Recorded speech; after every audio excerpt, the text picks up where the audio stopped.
Syracuse appears to be making a coaching change.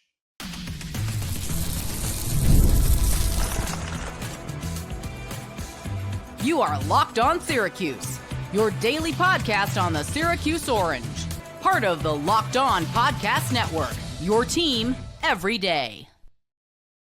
Hello, everyone, and welcome into Locked On Syracuse. I'm Jackson Holzer, and thank you for making us your first listen of every single day here on the Locked On Podcast Network, where it's your team every day, and we are free and available wherever you get your podcasts. And folks, on today's mini podcast, the first of two podcasts today, we are talking about a late night coaching change that appears to have occurred yesterday. According to ESPN's Pete Thamel, Syracuse special teams coach James Vollono is not expected to return to the Orange next season. So that's what we're talking about here on this mini podcast. And honestly, it's the right move. Assuming that this does go through, we have to keep in mind the wording of the reporting is not expected. So don't come at me or Pete Thamel if this change doesn't happen.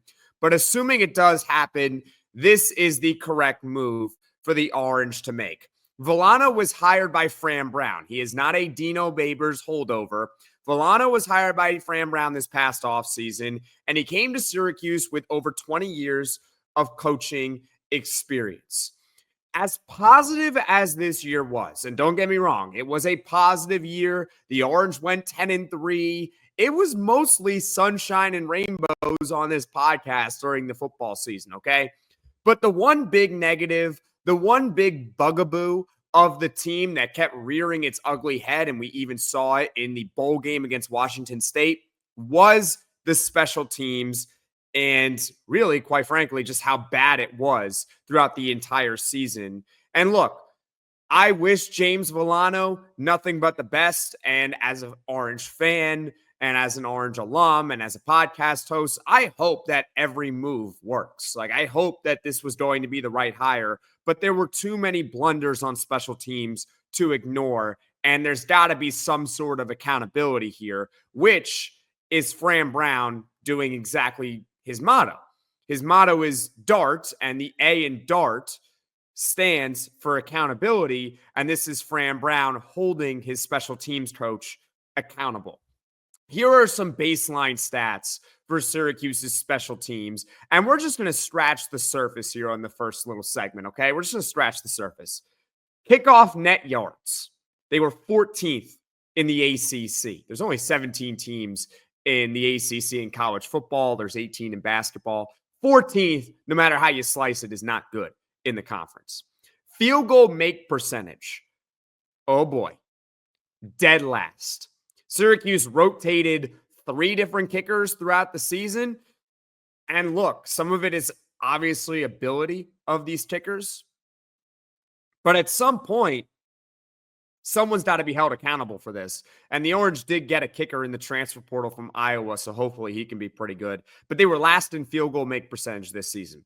Punt net return yards, 15th in the, punt net yards, 15th in ACC. We'll get to punt return yards in a second. Kickoff return average yards. They were 12th in the ACC. The one statistical category they were actually pretty good in was punt return average yards, which was 5th in the ACC. Thank you, Trevor Pena. So these are just the surface level special teams stats that I want to draw your attention to. But they were basically bad in every statistical category on special teams. Can you believe that? Where are they really good? Punt return yards, that's it? So overall, this is Fran Brown applying the A in DART, which is holding guys accountable. And James Vollono, I'm sure he's a great guy, he's a great person, and I'm sure along the way he's been a great special teams coach, but he did not work out with Syracuse this season. And as good as they were this season, someone had to be held accountable for the special teams. And coming up, we'll go beyond just the surface level of statistics for special teams. And then I'll tell you what's coming up next on the Locked On Syracuse podcast. So stick around. Did Rocket Money help you find any subscriptions you forgot about or that you were paying for twice? That definitely happened to me. I had a few subscriptions that I didn't even realize I was still paying for, and Rocket Money made it so easy to track them all down. It's like having a personal assistant for your finances.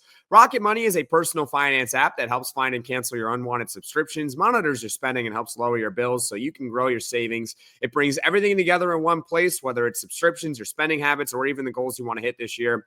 Rocket Money has over 5 million users and has saved a total of $500 million in canceled subscriptions, saving members up to $740 a year when using all the app's premium features. For me, one of the best features is the subscription tracker. I've used it to cancel services I wasn't using anymore, and I've already saved a ton. Plus, with their goals feature, I've been able to automatically set aside money for my future. No more stressing about budgeting every month. Cancel your unwanted subscriptions and reach your financial goals faster with Rocket Money. Go to rocketmoney.com/locked-on today. That's rocketmoney.com/locked-on, rocketmoney.com/locked-on. I'm Jackson Holzer, and this is Locked On Syracuse. And folks, on today's mini podcast, we are going over how the Orange are expected to make a coaching change at special teams. James Vollono not expected to return, according to ESPN's Pete Thamel. He had reported it last night. I just went over some of the surface level special teams numbers from this past season. Bottom line, they were not very good on special teams.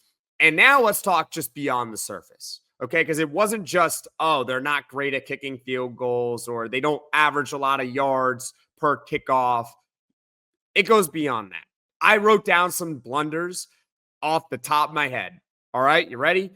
Georgia Tech. Remember that game? They won that game. Block punt, block field goal. But really, the block field goal was on the kicker. And a failed onside kick recovery. Ooh, that nearly led Syracuse to blow that game. Holy Cross, there were multiple missed field goals. UNLV, there were 2 block punts, which both led to touchdowns. If you recall, the first block punt, UNLV recovered it inside the Syracuse 10-yard line and scored the play later. The next block punt actually was a touchdown because it got blocked and it bounced all the way towards Syracuse's end zone, and UNLV was right there to recover it. NC State. Do you remember this one where there was an illegal formation trying to block a field goal because someone was lined up with the center? And there was controversy online about it, but you can make an argument it was a ticky-tack call. But I remember explaining post-game that it was the correct call because it might have been Caden Brown, who was the player who committed the infraction. He wasn't lined up directly over the center, but the rules state you cannot be within the shoulder pads of the center when you're trying to block a kick. And he was in line with the opponent's shoulder, and that's an illegal formation. To me, you can say, well, that's on the player, but it goes beyond that when there are so many blunders on special teams. At some point, it also has to deal with coaching. And that was an inexcusable penalty, and it led to an NC State touchdown, if you recall. It made it 14-10 at the half in that one. And then Washington State, in the bowl game, there was a block punt that went for a touchdown.